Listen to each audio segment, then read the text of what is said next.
Bonjour, alors je remercie bien sûr Marie aussi pour son accueil dans ce lieu formidable et très symbolique.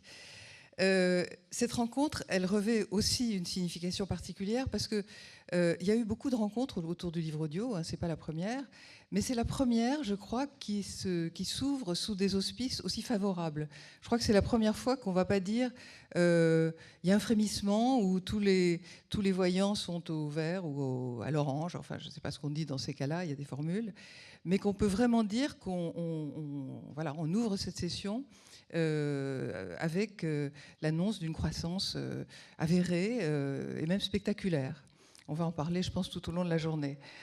Alors, comme l'a indiqué Cécile, le marché français était très en retard par rapport à un certain nombre de pays étrangers.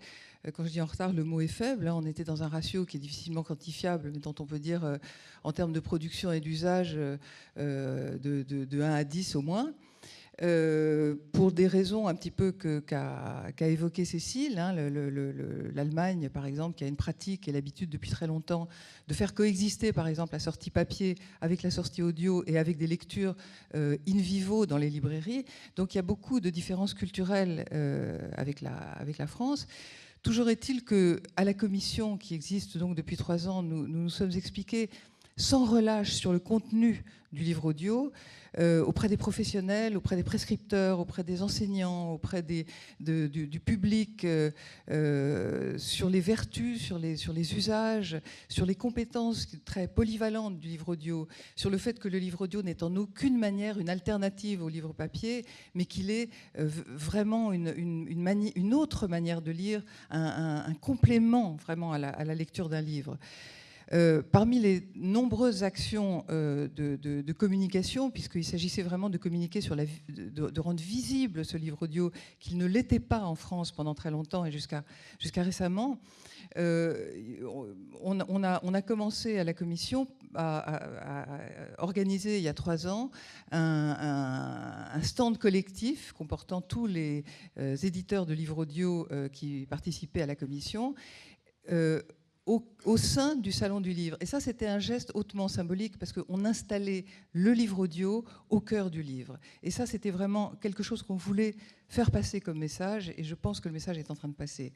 La deuxième action importante, enfin il y en a eu beaucoup, mais disons d'envergure, a été effectivement la soirée qu'a évoquée, je crois, Marie, au Vieux Colombier, qui associait 2 institutions également très symboliques de la littérature et de l'oralité. Tout ça, c'est aussi dans le message que nous voulons faire passer. Et la troisième action dont je voudrais parler, que je vais simplement évoquer parce que c'est encore dans les limbes, nous travaillons en ce moment à l'établissement d'un véritable salon d'ampleur nationale du livre audio qui vraisemblablement ouvrira ses portes dès 2019. Bon, nous avons toujours été convaincus de l'importance du livre audio, hein, dans la littérature, dans la langue, dans le partage intergénérationnel. Nous avons toujours été convaincus et je pense convaincants. Mais jusqu'à présent, il manquait le pitch qui fait qu'un marché décolle et s'installe. Ce pitch, je pense que vous l'aurez compris, et là aussi on va en parler tout au long de la journée, il aura été la généralisation des usages numériques avec l'arrivée de la 4G, la démocratisation du smartphone, etc.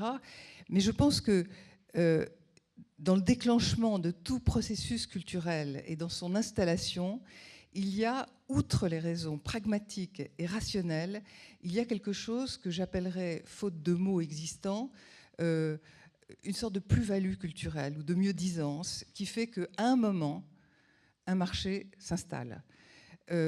C'est quelque chose d'impalpable, c'est quelque chose qui a une puissance, un mystère. Toujours est-il que nous vivons aussi ce moment et l'implosion souterraine de cette plus-value dans l'esprit du public. Alors curieusement, tant que les audiolecteurs étaient dans l'écoute statique, celle qui est liée à l'écoute en chambre, avec le CD, nous étions très peu audibles. Nous n'étions pas audibles sur le contenu. Et il se trouve que dès lors que les pratiques sont devenues nomades, audibles, enfin sans jeu de mots, nous le sommes devenus. Nous sommes devenus dans l'essence et dans la finalité de ce contenu.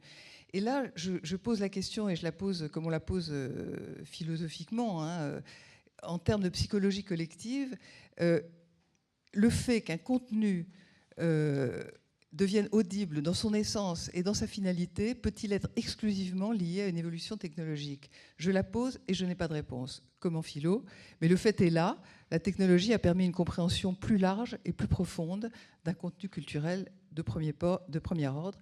Nous vivons ce premier pas. Alors, pour des raisons croisées économiques, technologiques et culturelles, donc, on l'a dit, la France était considérablement en retrait. Clairement, tant que la diffusion numérique n'était pas d'actualité, le livre audio était difficile à commercialiser, il était peu visible en librairie et les libraires étaient peu habitués à communiquer sur ce support. Il aura fallu donc attendre vraiment l'essor de la 4G pour que les consommateurs puissent accéder vraiment à l'offre dématérialisée, cette offre qui s'affirme aujourd'hui comme le grand levier de progression. Tous les marchés ne se ressemblent pas, loin s'en faut, mais ils se comparent. Et bon an, mal an, avec des différences culturelles fondamentales, le marché français finit très souvent par emboîter le pas au marché anglo-saxon.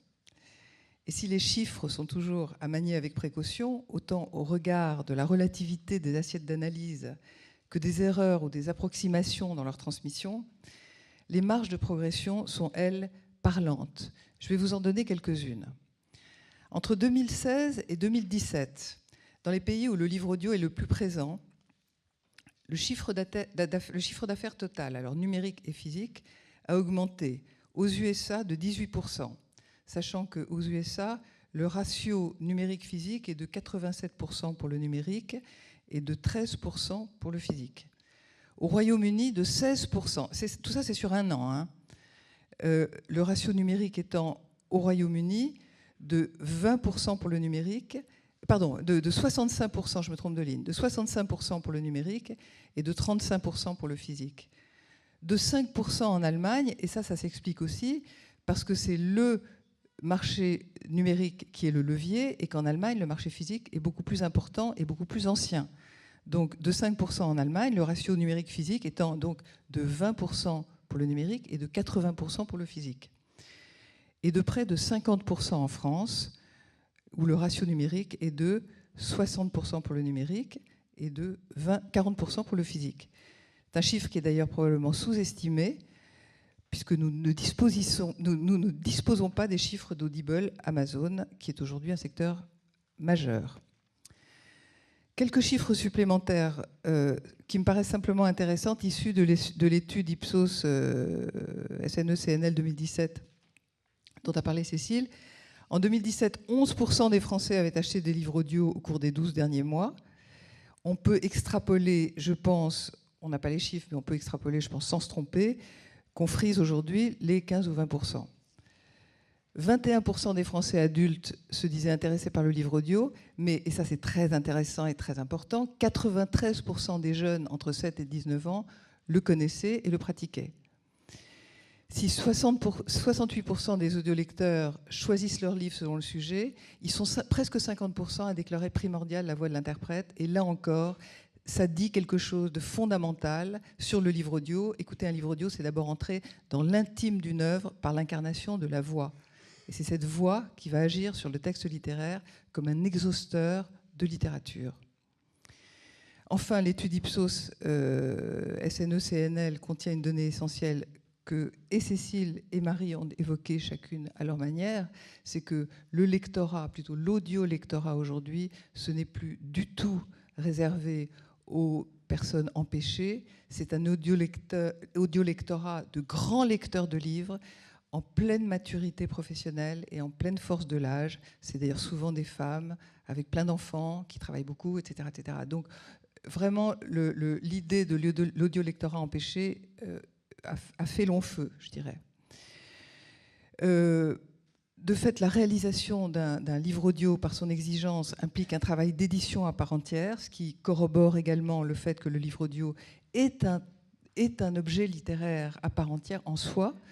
De l'auteur à l'éditeur, en passant par le comédien, la réalisation artistique, les studios d'enregistrement, la post-production et la diffusion, le livre audio mobilise les doubles compétences de l'édition traditionnelle et du monde du spectacle et de l'oralité. Ça aussi, c'est important de savoir où se situe notre travail d'éditeur audio. Voilà, les nouvelles performances que je viens de citer offrent désormais un vrai relais de croissance aux éditeurs. Et il y a un certain nombre de nouveaux entrants qui, je pense, en constituent une des preuves. Donc le groupe Editis, bien sûr. Je pense aussi à l'élargissement d'Écouter Lire au groupe Madrigal, mais aussi à l'arrivée d'opérateurs télécoms comme Orange, en partenariat avec Fnac Kobo, qui permet aux consommateurs d'écouter des livres audio sur liseuse et sur smartphone, ou à l'Audiobook Store de Google, lancé depuis février dernier sur Google Play. Pour terminer très rapidement, quelques données clés sur le potentiel du livre audio jeunesse. Et là, je parle surtout du livre audio au sens strict, c'est-à-dire du texte lu sans le livre. Pourquoi ? Parce que le livre CD Musique a fait ses preuves depuis très longtemps et a un public captif et parfaitement circonscrit. Donc là, je parle essentiellement du livre audio texte lu sans support livre. Donc le marché jeunesse du livre audio s'appuie encore beaucoup sur le livre audio physique et la transition vers le numérique est beaucoup plus lente que pour le marché adulte, ce qui s'explique pour des raisons évidentes. On s'adresse très souvent à un public qui ne lit pas, qui ne sait pas encore lire, ou alors qui apprend et perfectionne la lecture. Et dans cette perspective, le livre audio constitue un accompagnement de premier choix. Les supports numériques ont néanmoins vocation à croître pour les plus petits avant l'âge de la lecture. On sait en effet que l'écoute d'histoire fait partie du top 3 des activités des enfants entre 19 et 21 heures. L'audiolecture pour enfants, et ça c'est important aussi, fait partie de ces espaces sécurisés du dématérialisé, c'est-à-dire qu'ils peuvent être contrôlés par les parents, contrairement à l'usage un peu foutoir de la tablette et des ordinateurs. Et enfin, oui, ça c'est intéressant. Une étude américaine qui remonte à 2016 montre que l'écoute du livre audio multiplie par, alors ça c'est les Américains qui sont très, mais c'est intéressant quand même, multiplie par 2 l'appétence à apprendre à lire, par 3 l'acquisition du vocabulaire, par 5 la maîtrise de la langue et par 8 la compréhension du texte. Si vous n'êtes pas convaincu avec ça, je ne sais plus quoi faire. Voilà, j'ai terminé simplement en conclusion. Le livre audio, donc, qui a longtemps été considéré comme un secteur de niche dans le marché du livre, accède aujourd'hui à la reconnaissance et au statut qui lui est dû, et nous ne pouvons que nous en réjouir. Merci.